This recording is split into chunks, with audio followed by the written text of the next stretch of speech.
Greetings, everybody. It's Jade. How you doing? I'm doing good. It's been a little while since I last checked in. There's been some sports stuff happening. Not too much, not anything too crazy, in my opinion. And then, of course, the main the main game everybody's been paying attention to is, of course, Game of Thrones. There's been 2 episodes since I last checked in. So I'll revert back to the sports stuff. As far as the Timberwolves, the newest thing that's kind of come up there is that Ryan Saunders is not going to be the go-to guy for head coach for the Wolves, so the head coaching position is open.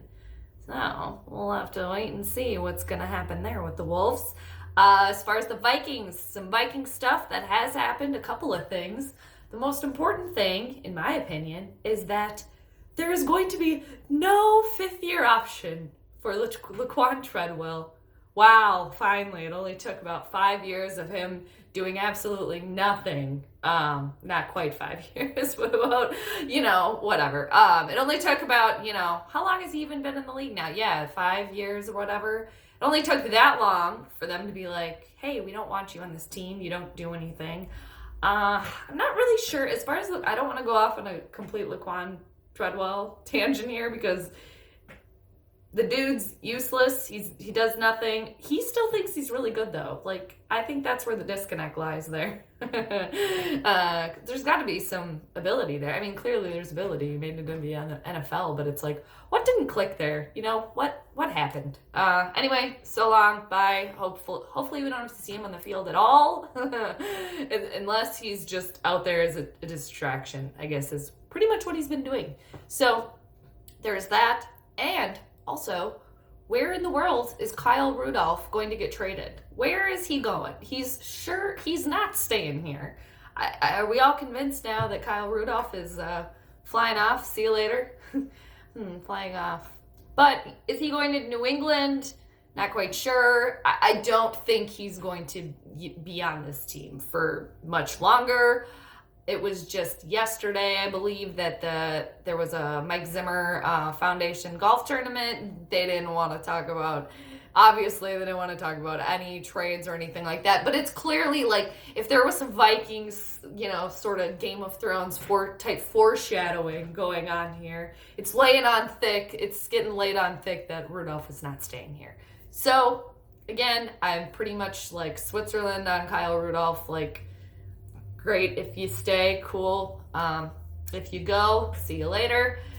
And, with the Vikings drafting Irv Smith Jr., it's kind of, once again, that's a little hint, hint, nudge, nudge. And also, it kind of came out that there were kind of talks going on with Rudolph's agent and the Vikings, but those were cut off, I think, a little, maybe too abruptly, a little too quickly. So, just goes to show. And 2, it sucks because now the Vikings don't have barely any leverage with him because everybody knows that we don't want him here.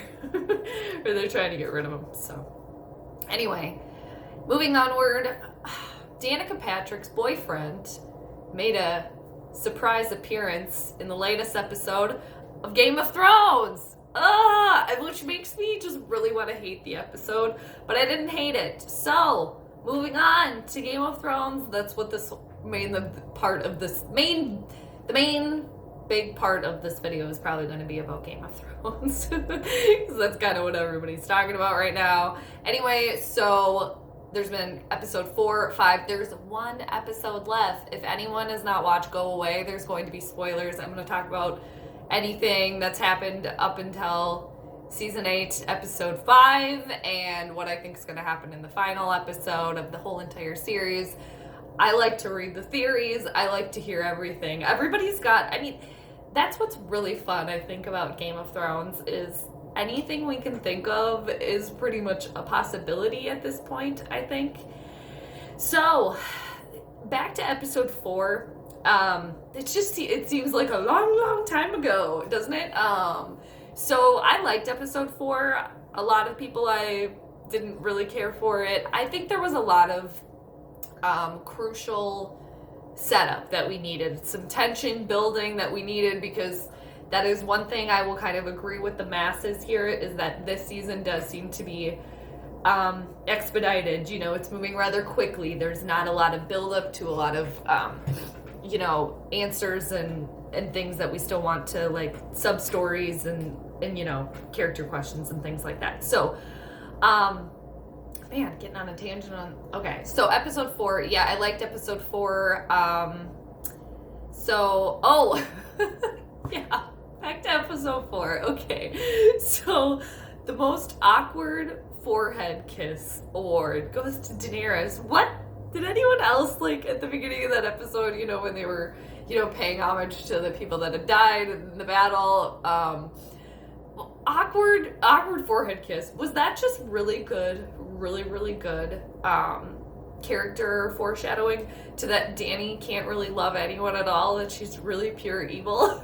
She can't even, because that awkward forehead kiss was so, you know, that she gave to Jorah, it was so, I was like, it really just took, I was really thinking about it for quite a while. I just thought it was so weird. Whatever. And, you know, not to mention the coffee cup scandal and all that stuff that Game of Thrones. And now the newest one is that Jaime's golden hand wasn't CGI'd in there on some promo or whatever. It just, whatever. It's whatever, you guys. I read something, too, that, you know, that I just really agreed with. That somebody had posted, like, people can't just be pleased. They can't be happy. Nobody can be happy with anything. So, and I fully plan to be pissed off at how this series ends. I'm really happy if I'm not pissed and I enjoy it, and it comes full circle, which I think it will in its own right, and I think it has this whole time. But anyway, so yeah, the forehead kiss. I'm looking at my little GOT notes here for episode 4. Yeah, the weird awkward forehead kiss. It took like my whole attention. Still wondering about Green Eyes. Who are Arya's green eyes? Who do they belong to? Still wondering, even after episode 5. Episode 5, all right.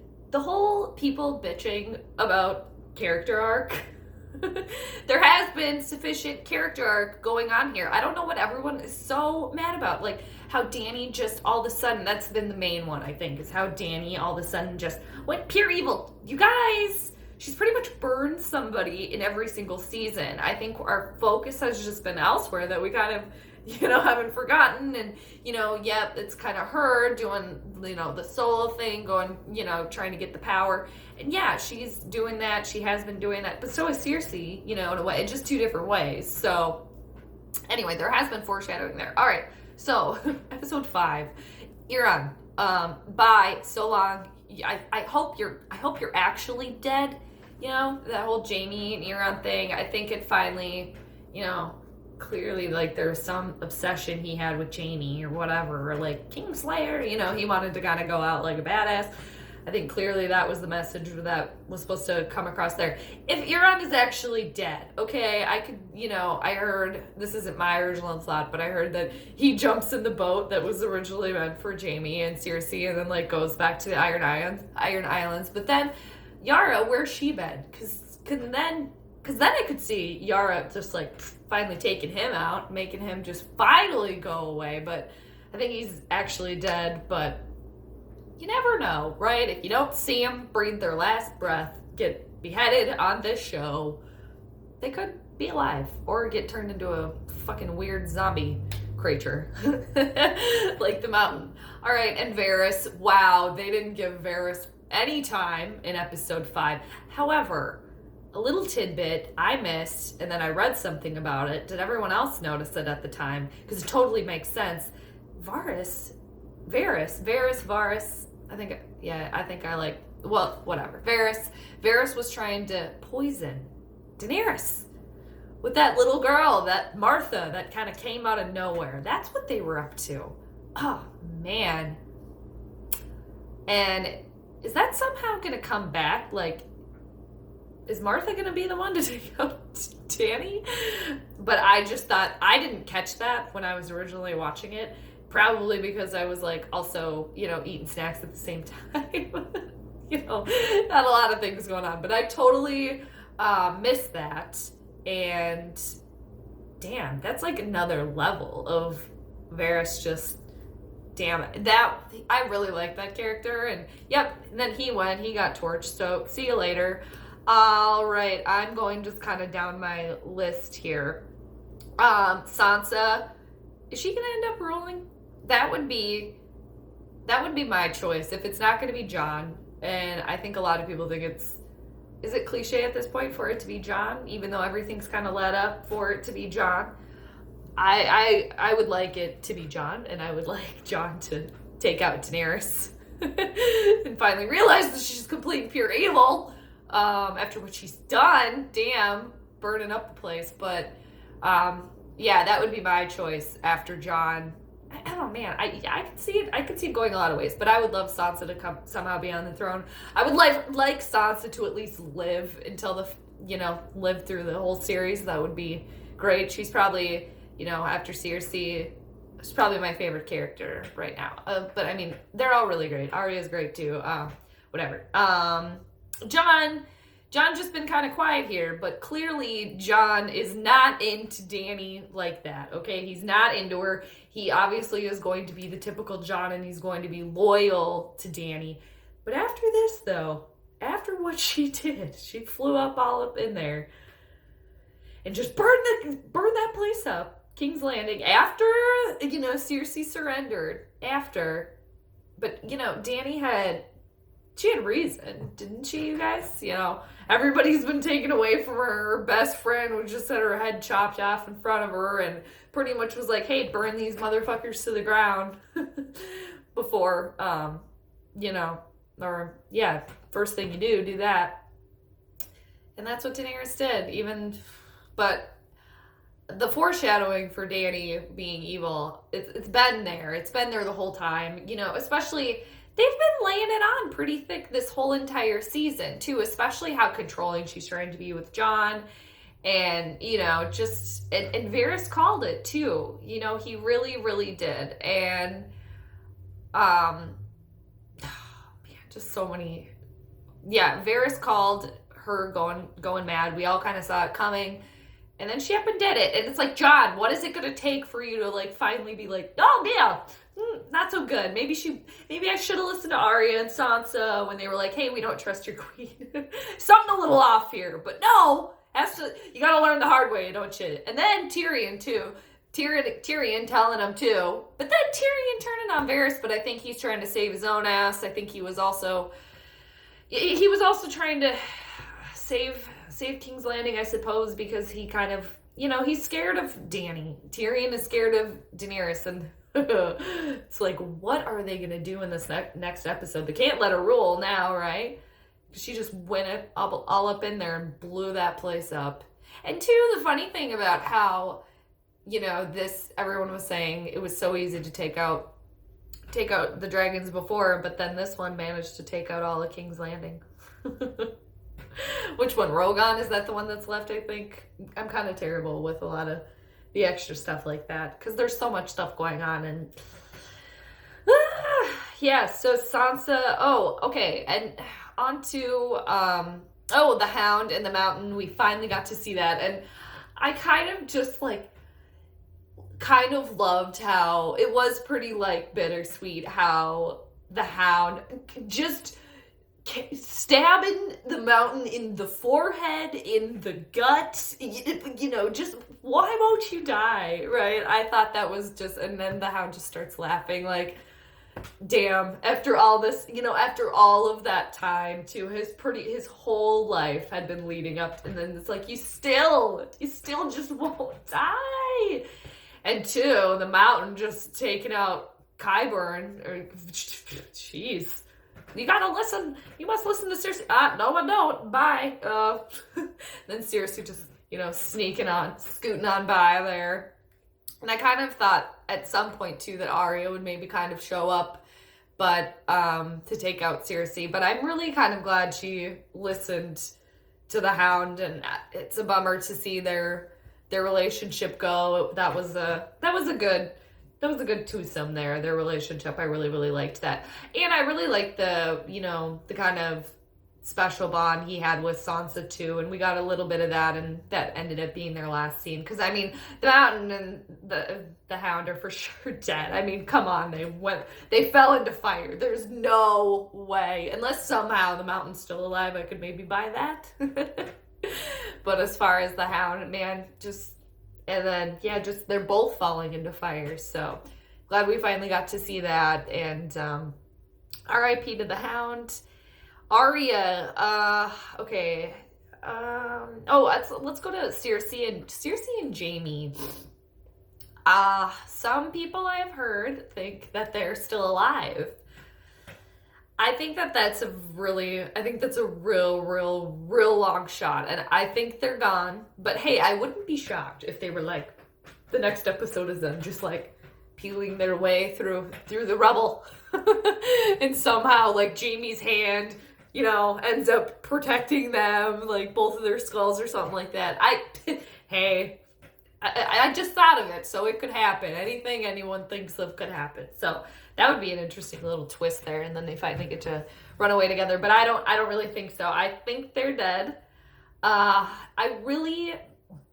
And the Tyrion and the Jaime scene, I liked that too, where their whole relationship came full circle. I liked that, going back to when they were kids before we met them, and then when we've met them, that's how they kind of have always been, right? Jaime has always kind of been there for Tyrion, and, now vice versa with Tyrion, helping Jaime finally get back to Cersei, which is the one that Jaime really needs to see. And I mean, Jaime is pretty much, just in love with his sister, needed to get back, just addicted to her. And once again, man, old lady Alana, Alana, she's like my favorite too, calling it, saying way back, when she kicked the bucket, Cersei's gonna kill you, to Jaime, and his love for her, and he died for her, going back to save her, because there's no way she's getting out of there alive. I mean, no way. And then he pretty much just went, pretty much walked up to his own death there. But I suppose they didn't expect their escape route to be completely blocked off. I suppose they didn't expect that. But those two dying together, they came into the world together. I liked it. Too, some people thought that Cersei didn't really get the death that she deserved. It wasn't quite evil enough, sinister enough. I thought it was. I thought, she went out scared. She didn't want to die. She up and admitted it. She didn't want to be in that place, and it was her own doing. I mean, it really was. And like up until the very end, it's her. All of her children are pretty much dead because of her. And she's dead because of her. But, and then the one thing though that I would have kind of liked, the book had the prophecy of the little brother killing her. The show didn't really have it so much, but I really would have kind of liked if Jaime, right at the end there, would have really just lost it on her. And while it was all crumbling, would have like been strangling her, because he realized that like his love for her did kill him too. It killed him, it brought him to the place that's gonna kill him. He didn't have to go back there. I really would have loved if he would have just really been so frustrated, and then they still would have went out together. I think that would have added like another element to it. But I liked the way that that went down. I can be happy with that as a fan. Alrighty, who else? Jon. All right, and Dany. I think that, and Bran. We didn't see much of Bran, but Bran is not over yet. Bran, there's something brewing with good old Bran, okay? I'm not sure what, but he's gonna play a crucial role, I believe, in this final episode. Not really sure what. Obviously, it's gonna have something to do with him being able to see the past, warging. And another thing too that someone had pointed out in something that I had read, all of his visions and all of his flashbacks, they pretty much all have to do with Jon. So what if Jon and Dany both die? And then I've heard Bran sitting on the throne. What if there is no throne? I'd be okay with that, actually. I feel like I'd kind of be more okay with no throne than like Dany on the throne at this point, because man, oh man, and people that are mad, back to the character arc thing with Dany. The foreshadowing has been there. She has said time and time again that she will burn cities to the ground. I mean, not time and time again, at least once, if not twice, when her dragons are full grown. You know, Varys was right. She was a complete and utter tyrant in the making, you know, and the flip of the coin about the Targaryens too.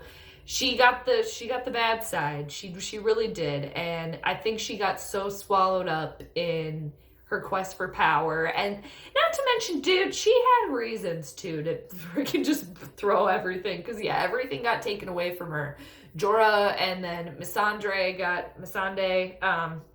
getting killed right in front of her, not to mention her two other dragons. So, and then Jon pretty much just being like, I will serve you, but I'm not into you like that because you're my aunt. And I'm like, yes, thanks, Jon. Thanks, Jon. At least somebody's not down with incest on this show. Good job, Jon. Thank you. Every time they were just kind of like hooking up on the screen, just like, just remember, she's your aunt. And then it was, you know, it was like you could see it floating there. He is thinking about it. She's my aunt. And Dany's like, well, damn it, lost that one. But yeah, and and then the Arya thing, the whole Arya kind of perspective of the entire episode. I watched, I'm sure like most of you do, the after the episode when the writers, producers, those two dudes, mainly, I forget their names, but they talk about it. Creators of the show, they talk about it, and they were saying how they wanted it from someone, they wanted the episode from a perspective of someone that was going through all the chaos, and so we could see it all. So, and they chose Arya instead of, you know, seeing it through the perspective of Daenerys. And I liked that decision they decided to make. It's interesting how a lot of things are tending to focus on Arya now. And you know, after, you know, a few seasons though, where it was pretty quiet, you know, she was doing a lot of training, but not a lot of stuff focused on her. And then it's all kind of coming back full circle. And it's like, are Arya and Sansa, they gotta have something going on, but also Arya said to the Hound in, what was it? Yeah, episode 4, how she wasn't planning on going back to Winterfell. And who is Arya's green eyes? Are they Dany? Are they Dany now? I mean, Dany's the one that with the green eyes that's left. I